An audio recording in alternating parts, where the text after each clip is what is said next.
Defying societal expectations, a wealthy woman employs an ex-convict as her butler, offering him a fresh start. His arrival brings unforeseen changes to her household, as secrets unravel and both employer and employee discover more than they bargained for. And if you cherish your family and love stories like this, don't forget to subscribe to our channel and avoid 10 years of bad luck. The grand ballroom of the Carter Mansion sparkled with crystal chandeliers and the polished smiles of New York's elite. Isabella Carter stood near the champagne fountain, her black evening gown contrasting sharply with the artificial warmth around her. The whispers weren't exactly subtle. Did you hear? She hired a convict as her butler. A woman in pearls muttered to her companion. The Carter name isn't what it used to be. Isabella's grip tightened around her champagne flute. At 35, she'd spent enough time in these circles to recognize the familiar dance of social warfare. The news of her hiring Marcus Hayes had spread through their social circle like wildfire, exactly as she'd expected. "I heard he served 7 years," another voice chimed in. "Armed robbery, wasn't it?" Isabella turned sharply, facing the small group of socialites. 8 years, actually," she said, her voice carrying across the suddenly quiet space. "For a crime he didn't commit, and I trust him more than half the people in this room." The silence that followed felt thick enough to cut with a knife. Meanwhile, across the mansion, Marcus Hayes was beginning his first day. His new uniform felt stiff and foreign against his skin, a far cry from the prison garb he'd worn for 8 years. The mansion's opulence seemed to mock him at every turn: gold-leafed mirrors, marble floors, priceless artworks that could feed a family for years. He moved through the corridors like a ghost, taking mental notes of every exit, every security camera, every potential threat. Old habits died hard. The weight of the silver service tray in his hands felt wrong, but he forced himself to maintain proper posture. One mistake, one dropped glass, and the whispers would start again. His first real interaction with Isabella came later that evening, after the gala. She found him in the kitchen, meticulously organizing the wine cellar. "You don't have to prove anything to them," Isabella said, leaning against the doorframe. Marcus continued arranging bottles, his back straight. "With all due respect, Miss Carter, I have everything to prove."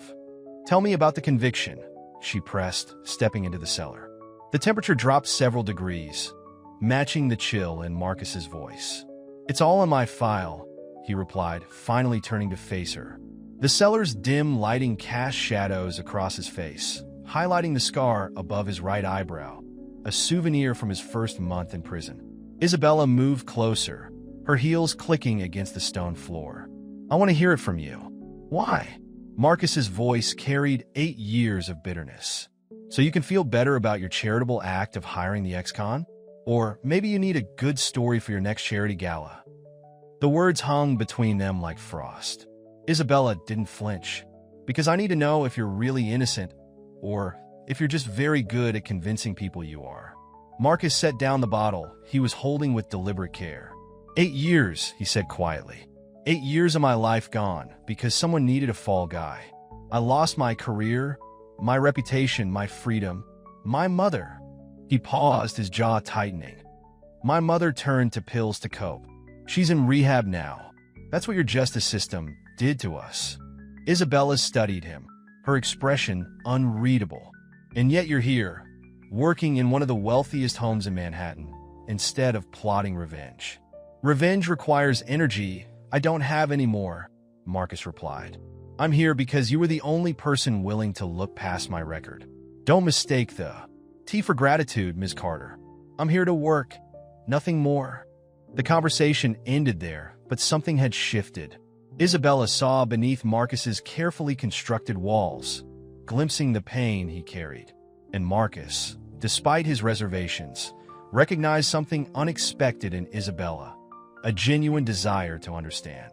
As they parted ways that evening, neither realized they had just taken the first step in a journey that would unravel decades of carefully guarded secrets and challenge everything they thought they knew about justice, redemption, and trust. The morning sun streamed through the conservatory windows as Claire Carter paced, her Louboutin heels clicking against the marble floor in an agitated rhythm. Isabella sat calmly at the breakfast table, deliberately ignoring her sister's mounting frustration. Have you completely lost your mind? Claire finally exploded, spinning to face Isabella. Do you have any idea what the board members are saying? What our investors think? You've invited a criminal into our home? Isabella carefully set down her coffee cup. Former criminal, wrongly convicted. And it's my home, Claire, not yours. Everything we do reflects on the family name, Claire snapped, her perfectly manicured hands gripping the back of a chair. Father built this empire on reputation. One scandal, one mistake from your pet project, and it all comes crashing down. Marcus is an employee, not a project, Isabella replied evenly. And Father built this empire on far more than just reputation, as you well know. The tension between the sisters crackled like static electricity. Claire leaned forward, her voice dropping to a whisper. If anything goes missing, if any of our private information gets leaked, it's on your head. Meanwhile, across town, Marcus stood outside the Riverside Rehabilitation Center, gathering his courage. The building's faded brick exterior and barred windows reminded him too much of prison. Inside, his mother waited. He found her in the common room, thinner than he remembered, her once vibrant red hair now streaked with gray. Sarah Hayes's hands trembled slightly as she reached for her son, but her eyes were clearer than they'd been in years. You look good in that suit, she said, smoothing his lapel with shaking fingers. Like your father used to. Marcus swallowed hard. How are you doing, Mom? Really? 30 days clean, she replied, pride mixing with shame in her voice. The doctors say I'm making progress. The tremors are less now, and I'm sleeping better. She paused, studying his face. But tell me about this new job. A butler for the Carters? That's quite a change. Miss Carter gave me a chance when no one else would, Marcus said carefully. The pay is good. I can help with your treatment. Sarah's eyes filled with tears. I'm so sorry, Marcus. If I'd been stronger when you were arrested, if I hadn't turned to the pills. Don't. Marcus cut her off gently. We both know where blame really lies, and it's not with you. Unknown to them, Isabella stood in the hallway, having arrived to check on the facility her family's foundation supported. She hadn't meant to eavesdrop, but the raw emotion in the scene before her held her transfixed. She watched as Marcus held his mother's hands, speaking softly about his hopes for her recovery. She saw how he carefully steered the conversation away from his time in prison, focusing instead on the future. But most importantly, she saw the weight he carried, the responsibility for his mother's well-being, the burden of his wrongful conviction, the constant pressure to prove himself worthy of a second chance. The sophistication that Marcus displayed at the mansion was stripped away here, revealing a son desperate to protect his struggling mother. It was a side of him that Isabella suspected few people ever saw. Later that evening, as Marcus returned to the mansion, Isabella noticed the slight redness around his eyes, the tension in his sh. Ulders. She wanted to tell him she understood, that she'd seen his tenderness with his mother, but she held back. Such an admission would only build walls between them, walls she was beginning to realize needed to come down if either of them was to find the truth they both sought. Instead, she simply said, "Take tomorrow morning off. Visit her again." Marcus looked at her sharply, surprise flickering across his features before his professional mask slipped back into place. "That won't be necessary, Miss Carter." "It wasn't a suggestion, Marcus," Isabella replied firmly. "Family matters." The words hung between them, heavy with unspoken understanding. Both knew that family, whether by blood or circumstance, could be both a blessing and a curse. And in the coming days, those bonds would be tested in ways neither could imagine. The dining room of the Carter mansion crackled with tension as Claire hosted her weekly dinner party. Crystal glasses clinked, silver scraped against fine china, and beneath it all ran an undercurrent of barely contained hostility. Marcus moved efficiently around the table, serving the main course with practiced precision. He learned to make himself nearly invisible during these events, but tonight Claire seemed determined to draw him into the spotlight. "Tell me, Marcus." Claire's voice cut through the polite dinner conversation. "How does prison food compare to this Wagyu beef?"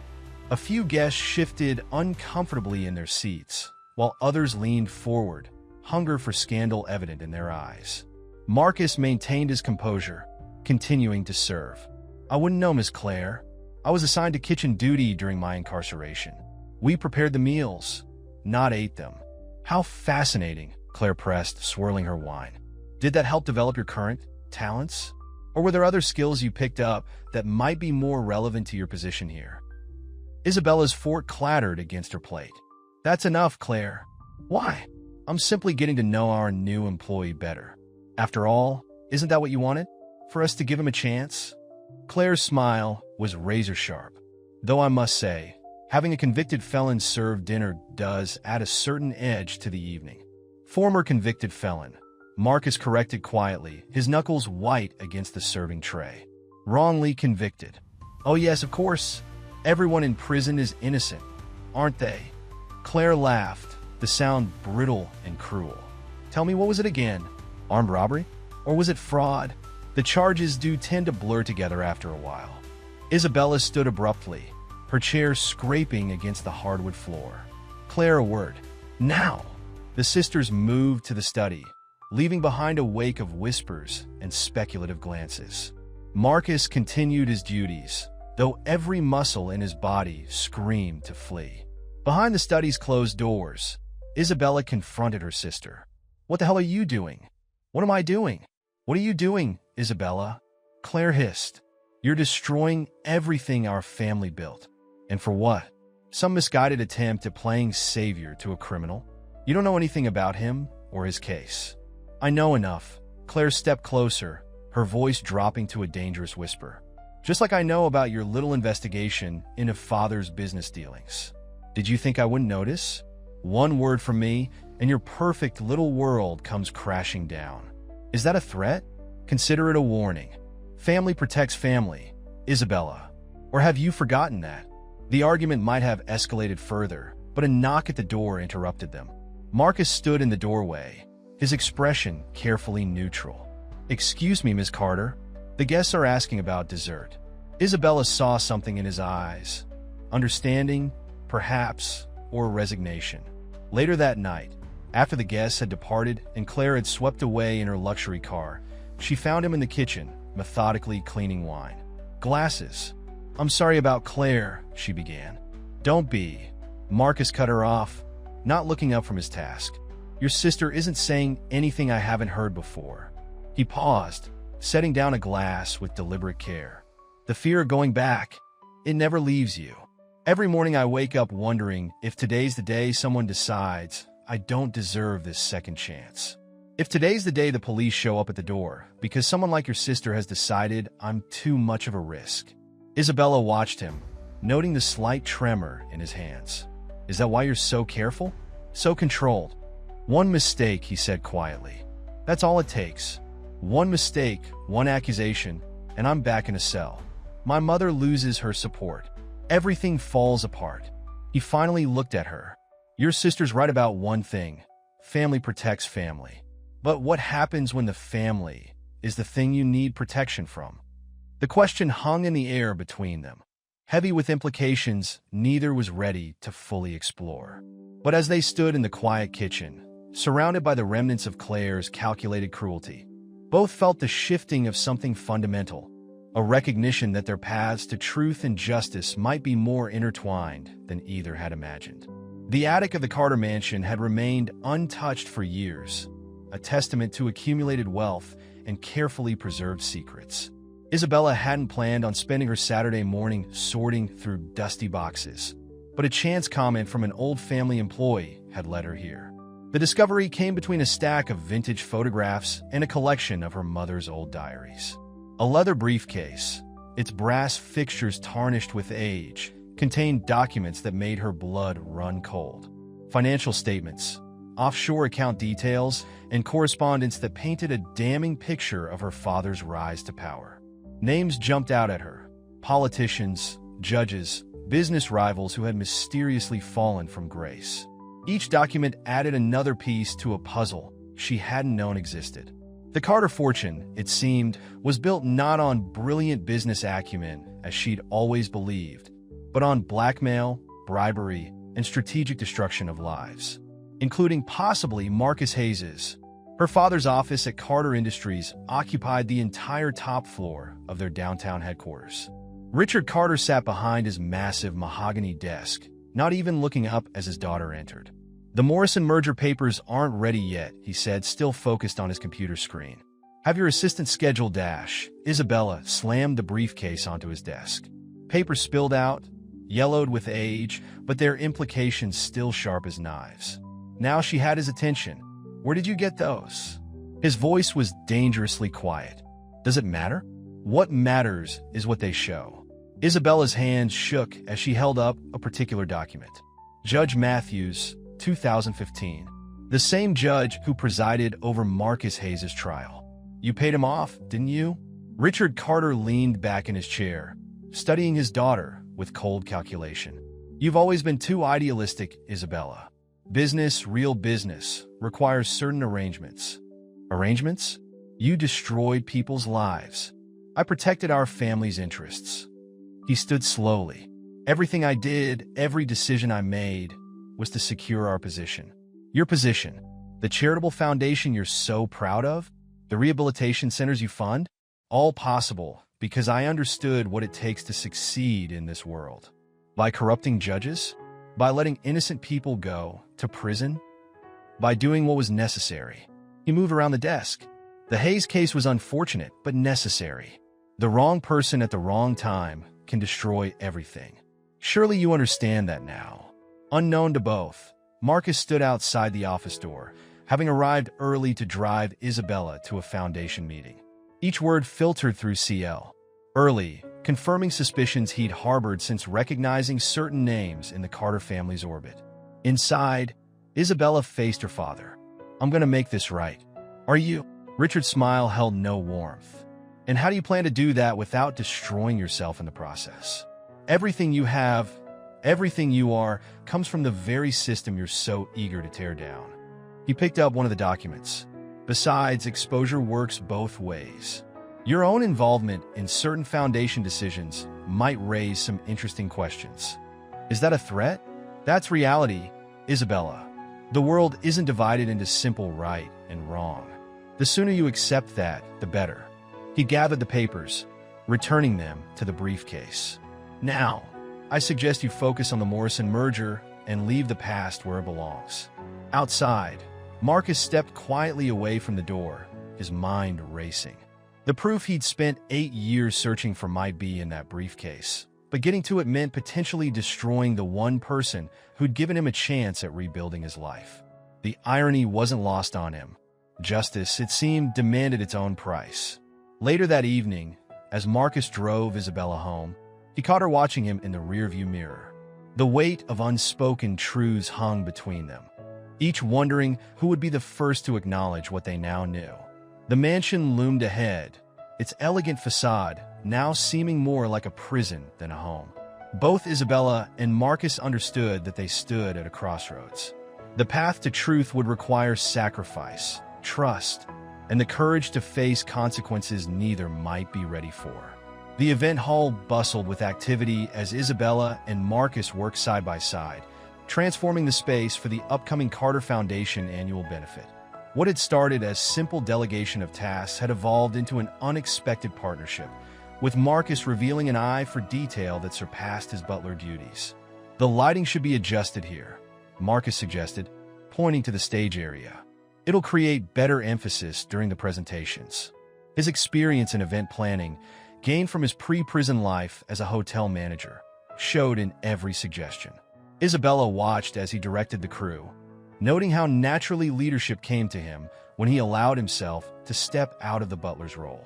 The staff responded to his quiet authority, and for the first time, she saw glimpses of the man he must have been before his conviction. "You're good at this," she observed during a quiet moment. Marcus tensed slightly, then deliberately relaxed. "I had a different life once. Before." Meanwhile, across town, Claire sat in a dimly lit restaurant booth across from Senator James Morrison, a man whose polished public image masked decades of corruption. The same man who, unknown to Claire, had played a crucial role in Marcus's wrongful conviction. "Your sister's new pet project is becoming problematic," Morrison said, sliding a folder across the table. Our sources say she's been asking questions about old cases, particularly about certain judicial decisions. Claire opened the folder, finding photographs of Isabella meeting with former employees, copies of emails, and surveillance reports. She's always been too curious for her own good. Curiosity can be deadly in our circles, Morrison replied smoothly. In this Hayes character, his presence in your household poses unnecessary risks. People might start connecting dots we've spent years keeping separate. What do you suggest? Morrison's smile didn't reach his eyes. The Foundation's benefit would be an excellent opportunity to remind everyone of Mr. Hayes's questionable past.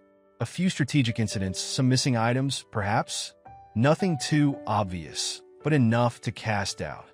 Back at the event hall, Marcus felt the familiar weight of dread settle in his stomach as he recognized Morrison's name on the guest list. 8 years in P.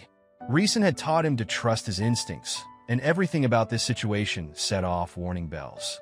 Senator Morrison, he said carefully, watching Isabella's reaction. He's been a longtime supporter of the Foundation? Isabella glanced up from her paperwork. Yes, though more because of my father's influence than any real charitable inclination. Why? Marcus hesitated, weighing his next words carefully. During my trial, his name came up in conversations I wasn't supposed to hear. Nothing concrete, but enough to make me wonder about certain connections. Before Isabella could respond, her phone buzzed with a text from Claire. Looking forward to seeing your new project in action at the benefit. Hope nothing goes wrong. Would hate to see the Foundation's reputation damaged. The threat was clear, even if the words were carefully chosen. Your sister's not subtle, Marcus observed, having glimpsed the message. No, she isn't. Isabella set down her phone. Marcus, there's something you should know about Morrison.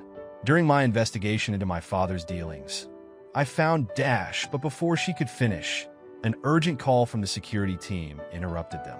Someone had accessed the Foundation's private files, specifically those relating to former employees and past legal cases. The implications hung heavy in the air. Someone was preparing ammunition, and the benefit would be their battlefield. Marcus and Isabella exchanged glances, both recognizing that the carefully constructed piece of recent weeks was about to shatter. They'll try to discredit you, Isabella said quietly. Use your past to undermine everything we're building here. Marcus straightened his jacket, a gesture that had become his armor. The question is, Ms. Carter, are you prepared for what defending me might cost you? The answer would shape everything that followed, as forces they'd only begun to understand gathered for what would become a very public war. The night before the benefit, Isabella found Marcus in the mansion's library, cataloging rare books, a task far beneath his capabilities, but one that seemed to calm him. The soft lamp light cast shadows across the room, creating an intimate atmosphere that made pretense feel unnecessary. You can't sleep either? She asked, settling into a leather armchair. Marcus marked his place in the inventory list. Tomorrow will be challenging. Tell me about your dreams, Isabella said suddenly. Before prison, before all of this, what did you want? The question hung in the air, unexpected and dangerous in its simplicity. Marcus set down his pen, considering his answer. I was going to open my own hotel, he finally said. Small, exclusive. The kind of place where service meant something more than just turning down beds and bringing towels. I had the business plan, the investors lined up, even found the perfect property. His laugh held no humor. The arrest happened 2 days before I was supposed to sign the lease. And now, Marcus looked around the library. Now I dream smaller, staying free, keeping my mother in treatment, making it through days like tomorrow without someone deciding I'm too much of a risk. Isabella leaned forward. What if you could dream big again? Miss Carter dash Isabella, she corrected. I think we're past formalities, don't you? Their eyes met, and something shifted in the space between them. But before Marcus could respond, Claire's voice cut through the moment like a knife. How cozy, she said from the doorway, her evening gown suggesting she'd just returned from another meeting with Morrison. Should I be concerned about the staff fraternizing with the family? It's late, Claire, Isabella warned. Yes, it is. Late enough for secrets and conspiracies? Claire moved into the room, her heels clicking against the hardwood. Or are you two plotting how to survive tomorrow's benefit? Marcus stood. If you'll excuse me, Dash. Oh no, stay. Claire's smile was vicious. Jill, you should hear this. You see, I've been doing some digging of my own. The evidence that put you away might not have been as fabricated as you claim. Isabella rose sharply. Claire, don't. Truth hurts, doesn't it, sister? Just like it's going to hurt tomorrow when certain information comes to light during the benefit. Information about missing evidence, about witness testimonies that were never heard, about connections between certain cases and our family's rise to power. Is that what Morrison promised you?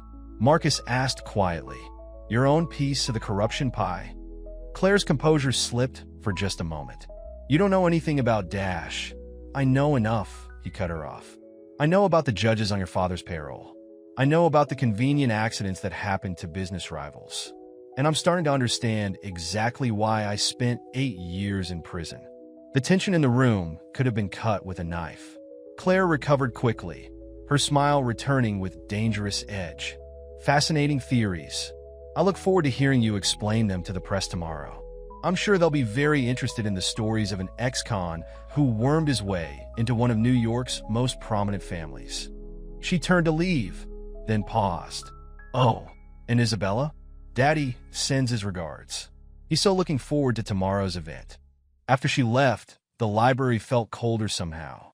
Isabella moved to pour 2 glasses of brandy, handing one to Marcus. We could cancel the benefit, she offered.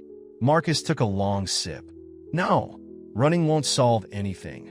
Whatever they're planning, we face it. Together? The word carried more weight than either was ready to acknowledge. Together, he confirmed, then added with a ghost of a smile, though I may need to borrow a better suit. Their laughter, though brief, felt like defiance against the gathering storm.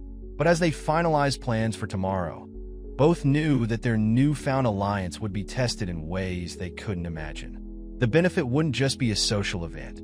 It would be a battlefield where long-buried truths would finally come to light. The morning before the benefit, Marcus found himself in a rundown diner on the outskirts of Queens, facing Joey Reeves, his former cellmate. The coffee between them had gone cold, untouched as Joey laid out a story that made Marcus's blood run cold. It wasn't random, your conviction, Joey said, glancing nervously over his shoulder. Morrison needed someone to take the fall for his money laundering scheme. You were managing the hotel where they were running the operations. I never saw any evidence of Dash, because you weren't supposed to. Joey cut him off. That's what made you perfect. Clean record, ambitious, just enough connection to make the charges stick, but not enough knowledge to actually threaten them. He slid a USB drive across the table, but they got sloppy, started keeping records they shouldn't have. Marcus stared at the drive. How did you get this? Let's just say I made friends with the right people in IT while doing maintenance work at Morrison's office. But Marcus, Joey leaned forward, his voice dropping. This isn't just about you anymore. The money laundering? It goes all the way up through the Carter family. Your new employer's daddy is neck-deep in this. Meanwhile, at her private investigator's office, Isabella was receiving similar revelations. The PI, a retired detective named Sarah Chun, spread photographs across her desk. Your father and Morrison have been working together for decades, Chun explained. The hotel scandal that put Hayes away? That was just one piece of a much larger operation. They needed his hotel for their scheme, but he wouldn't sell. When he started noticing irregularities in some of their guest accounts, they framed him. Isabella finished, pieces falling into place. Classic setup. Plant evidence, bribe the right officials, manipulate witness statements. Your father eyed the influence, Morrison handled the legal end, and Hayes took the fall. Chun paused. But here's where it gets interesting. Your sister Claire? She's been meeting with Morrison regularly for months. Something big is brewing. Back at the diner, Marcus examined the drive. This is enough to clear my name? It's enough to bring down half of New York's elite, Joey replied, including the Carters. You sure you want to open that door? The question haunted Marcus as he drove back to the mansion. Isabella was waiting for him in the study, her own discoveries clearly weighing on her. We need to talk, they said simultaneously. The next hour was spent comparing notes, fitting together pieces of a puzzle that painted an increasingly disturbing picture. The corruption went deeper than either had imagined, touching every aspect of both their lives. If we use this evidence, Marcus said carefully, it doesn't just clear my name, it destroys your family. Isabella stood by the window, watching rain begin to fall. My family destroyed itself long ago. We've just been living in the wreckage, pretending it was a palace. Claire's trying to stop us, Marcus noted. These meetings with Morrison, she's planning something. Let her try. Isabella turned, her expression determined. We have the truth on our side. Truth isn't always enough, Marcus warned. These people, they don't play by normal rules. They'll do whatever it takes to keep their power. Then we'll have to be smarter. Isabella moved to her desk, pulling out files of her own. The benefit tonight. They're planning to discredit you. Use your past to create a scandal. But what if we turn it around on them? What if we make it impossible for them to attack without exposing themselves? Marcus considered this. It's risky. One wrong move, and we lose everything. Haven't we already lost enough?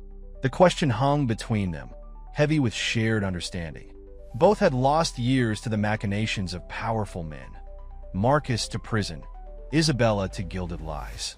We'll need help, Marcus said finally. People we can trust. I know some journalists who've been trying to expose Morrison for years, Isabella offered. And Chun, my investigator, she has connections in the DA's office. Joey can testify about the records, Marcus added. If we can protect him. As they began to plan, thunder rolled outside, matching the gravity of their decisions. The benefit was no longer just a social event. It was becoming ground zero for a revelation that would shake New York society to its core. The tension reached its breaking point 3 hours before the benefit. Claire burst into Isabella's study unannounced, her usual polished facade cracking under stress. The manila envelope she slammed onto the desk spoke volumes before she even opened her mouth. You stupid, naive girl, Claire spat, spreading photographs across the desk. They showed Isabella meeting with journalists, Marcus with Joey, documented meetings with the PI. Did you really think no one was watching? Isabella studied the photos calmly. Just like no one was watching when you met Morrison at the St. Regis? Or when you visited Judge Matthews last week? Color drained from Claire's face. You don't understand what you're dealing with. Then enlighten me, Claire. Tell me why my sister is conspiring with the man who destroyed an innocent person's life. Tell me why you're protecting the corruption that's eating away at our family. Protecting? Claire laughed, the sound brittle. I'm surviving. You want to know the truth? I'm sleeping with him. Morrison. Have been for months. He promised me control of the foundation after you're discredited. After your precious Butler's past comes back to haunt him in the most public way possible. From his position in the hallway, Marcus felt his stomach turn. He'd come to deliver updated benefit security protocols, but stopped short at the sisters' voices.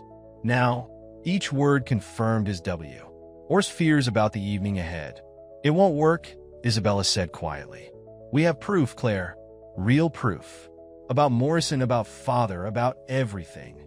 You think proof matters? Claire moved closer, her voice dropping to a dangerous whisper. These men built their empire on making proof disappear. On making people disappear.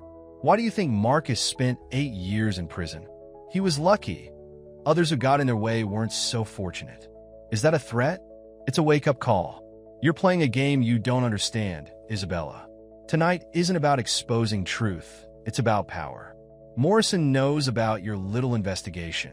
He knows about the documents you found in the attic. He's been 10 steps ahead this whole time. Isabella stood slowly. No, Claire. He just thinks he has. What's that supposed to mean? It means we've been 10 steps ahead of him. Isabella pressed a button on her phone, stopping a recording. Thank you for confirming everything on record. Claire's face contorted with rage. You recorded me? Your own sister? No, Marcus said, finally stepping into the room. I did. From the moment you walked in. Standard security protocol for the study. Remember? You signed off on it yourself last month. The realization of her mistake hit Claire like a physical blow. She staggered back, grabbing the desk for support. You can't. We can, Isabella said firmly. And we will. Tonight, everything comes out. Unless what? Unless you help us. Isabella moved around the desk. Think, Claire. Morrison's using you, just like he uses everyone. Do you really think he'll keep his promises once he's done with you? Claire's carefully constructed world was crumbling, and they could all see it in her eyes. He'll kill me if I turn on him. He'll destroy you either way, Marcus said quietly. The only difference is whether you go down as part of the corruption or part of the solution. The grandfather clock in the hallway chimed, reminding them of the approaching benefit. Claire looked between them, calculation replacing panic in her expression. What exactly are you planning? Isabella shared a look with Marcus before turning back to her sister. Something that will either save this family or destroy it completely. The question is, Claire, which side of history do you want to be on? The answer to that question would determine not just the events of the evening, but the future of the Carter legacy itself. The confrontation with Richard Carter couldn't wait until after the benefit. With Claire's unexpected alliance shifting the dynamics, Isabella and Marcus found themselves in Richard's home office as sunset painted the Manhattan skyline in shades of blood and gold. Richard sat behind his desk, the picture of composed power, but his fingers drummed an irregular rhythm on the polished wood. The USB drive and stack of documents before him told a story he'd spent decades trying to bury. You've certainly been busy, he said, voice deceptively calm. Both of you. I have to admit, I've underestimated your partnership. It's over, Dad, Isabella stated firmly. All of it. The corruption, the bribes, the destroyed lives. We have everything. Do you? Richard stood, moving to his wet bar. You have papers, files, digital breadcrumbs. But do you understand what you really have? He poured himself a scotch, not offering any to his guests. You have the foundation of every privilege you've ever enjoyed, Isabella. Every charitable initiative you're so proud of, every life you think you've helped, all of it built on the very system you're so eager to tear down. Don't, Isabella warned. Don't try to twist this into some noble sacrifice for the family. Sacrifice? Richard laughed. You want to talk about sacrifice? Ask your new friend here about sacrifice. About how it feels to have everything stripped away. He turned to Marcus. 8 years in prison. Was it worth it? This revenge. This isn't about revenge, Marcus replied steadily. It's about justice. Justice. Richard's composure cracked slightly. Let me tell you about justice. 30 years ago, I was where you are now, young, idealistic, thinking I could change the system from within. Then I learned the truth. The system doesn't change. It either breaks you or teaches you how to use it. He moved to a painting on the wall, swinging it aside to reveal a safe. You want to know how the Carter fortune was really built? How many lives were destroyed? How many judges bought? How many witnesses silenced? The safe opened with a soft click. Richard pulled out a leather-bound ledger. 30 years of secrets. Names, dates, transactions. The real history of power in this city. He dropped it on the desk. Go ahead. Look, but understand what you're really seeing, the price of power and the cost of losing it. Isabella opened the ledger with trembling hands. Each page revealed new horrors. Murdered witnesses, fabricated evidence, lives systematically destroyed. Marcus saw his own case detailed in clinical precision. The setup, the false witnesses, the coordinated destruction of his life. Why? Isabella's voice cracked. Why show us this? Because you need to understand what you're really fighting. Richard sat heavily in his chair. Morrison, the judges, the politicians, they're just pieces on a board. The game is bigger than any of us. This isn't a game, Marcus said quietly. These are people's lives. Everything is a game, Mr. Hayes. The only question is whether you're a player or a pawn. Richard leaned forward. So here's the real choice. Walk away now. Keep the evidence you have. Clear your name, Mr. Hayes. Isabella can maintain control of the foundation. Life goes on. Or we expose everything, Isabella finished, including your precious legacy. And watch decades of influence, charitable works, everything you've built crumble to dust. Richard's eyes hardened. Is that really what you want? Marcus and Isabella exchanged glances. The weight of the decision pressed down on them like a physical force. In that moment, the benefit ahead seemed less like an event and more like a point of no return. "You taught me that family protects family," Isabella said finally. "But you never taught me what to do when family is the thing we need protection from." Richard's face aged years in moments. "Then you've made your choice." "No, Dad. You made it years ago. We're just finally bringing it to light." As they left the office, the ledger secure in Isabella's briefcase, both knew that the next few hours would change everything. The benefit wasn't just an expose anymore. It was a reckoning. The grand ballroom of the Carter Foundation buzzed with New York's elite, unaware they were about to witness their own undoing. Crystal chandeliers cast pristine light over dark secrets, while waiters circulated with champagne that would soon taste like ash. Isabella stood at the podium, her white evening gown a stark contrast to the darkness of what she was about to reveal. Marcus, no longer in his butler's uniform but wearing a tailored suit, positioned himself near the emergency exit. Claire, looking pale but determined, monitored Morrison's movements from her position near the bar. "Ladies and gentlemen," Isabella began, her voice steady despite the thunder of her heart. "Tonight was meant to be a celebration of the Carter Foundation's charitable works. Instead, it will be a testimony to truth." Morrison shifted in his seat, his hand reaching for his phone. Claire's slight nod to Isabella confirmed. Their people had already disabled communications in the building. For decades, the Carter name has been synonymous with philanthropy and power. Tonight, you'll learn what that power really cost. Isabella gestured, and the screens behind her came to life with documents, photographs, and transaction records. 8 years ago, an innocent man was sentenced to P. Recent. His crime? Refusing to sell his hotel to certain interested parties. Isabella's eyes met Marcus's across the room. "That man now stands here, not as our employee, but as our witness." The crowd murmured as Marcus moved forward. Morrison stood abruptly, but found his path blocked by Claire and 2 federal agents who had been posing as waiters. "Senator Morrison," Claire's voice carried across the suddenly silent room. "I believe these agents have some questions about your offshore accounts and your relationship with Judge Matthews. And, of course, your role in the Hayes conviction." Morrison's face contorted with rage.